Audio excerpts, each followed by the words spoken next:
Hey everyone, this is my super speed, bare bones, 100% accurate retelling of Sir Gawain and the Green Knight. Our story starts on New Year's Eve at King Arthur's court. No, not that court, that court. And there's a party, a huge party, befitting the one who rules over the Knights of the Round Table. All is good when suddenly some green dude strolls up to the party. This green dude, shockingly called the Green Knight, wants to play a game. Everyone loves games, and the rules of the game were simple. Whoever plays gets to whack the green fellow with his own axe, but the Green Knight gets to return the blow in exactly 1 year. Nobody in the crowd responds, because just like you and I, they're confused to who the heck this green guy is and how he has the balls to mock not just Arthur, but all the knights in attendance. King Arthur stands up like the goat he is and says, "Hey man, I love games, I'll lop off your head if that's what you really want," when suddenly, someone from the crowd stands and says they will play the game in the king's place. This someone was Sir Gawain, and Sir Gawain, who was definitely not just Beowulf, said, "I got this one, King. Don't worry about this lightweight. Just go sit back and enjoy your party." He takes the Green Knight's axe and in one swing decapitates him, but gasp! To everyone's surprise, the headless green monster walks over and picks up his own head. Fast forward through Gawain's extreme paranoia and nervousness, and it is now the fall of the next year.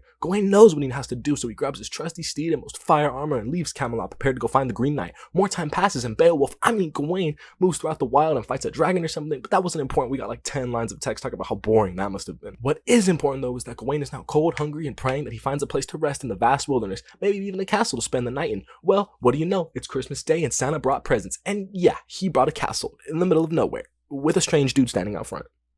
Gawain walks up to this castle and meets the owner Bertilac, but his friends call him Bertie, who tells him he could stay the night if he plays a game. And like I said earlier, everyone likes games. But Gawain is like, "Nah, I can't. I'm looking for this Green Knight dude because I need to play a game with him instead. Sorry, man." And then Bertie is like, "The Green Knight? That's my boy. I'll get you to his place. Easy peasy as long as you play my game for 3 nights. Gawain agrees because nothing ever goes wrong when playing games with strange figures. The game was simple. Well, not really. It was kind of weird, and the rules let Gawain stay inside and do nothing but kiss Bertilac's wife or something, and then Gawain had to repay the kisses he got by kissing Bertie. It just seemed like a ploy to make Gawain kiss people, but anyway.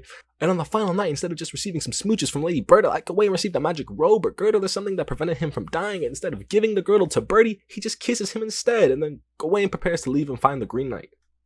It's finally New Year's Day and it's game time, and even though the man guiding Gawain off the castle grounds tells him he wouldn't blame him if Gawain gave up his quest right there and then, Gawain is prepared to meet his fate head on even if it kills him.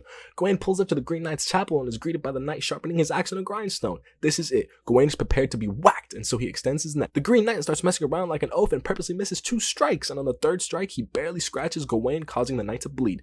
As per the rules of the game is now finished and Gawain has been struck. Gawain is furious at the knight's attitude, and the Green Man laughs at Gawain's resolve. Before our story ends, gasp! The Green Knight suddenly reveals that he is none other than Bertilac himself, and it was because Gawain's dishonesty on the 3rd night at the castle's games that he decided to cut Gawain on the 3rd strike. And that's not all. Some more shocking and weird news is that Bertilac's wife was Gawain's aunt, Morgan Le Fay. So yeah, the story ends with our guy Gawain feeling shame for his sins, and he returns to Camelot wearing the girdle so he never forgets his journey and what he learned.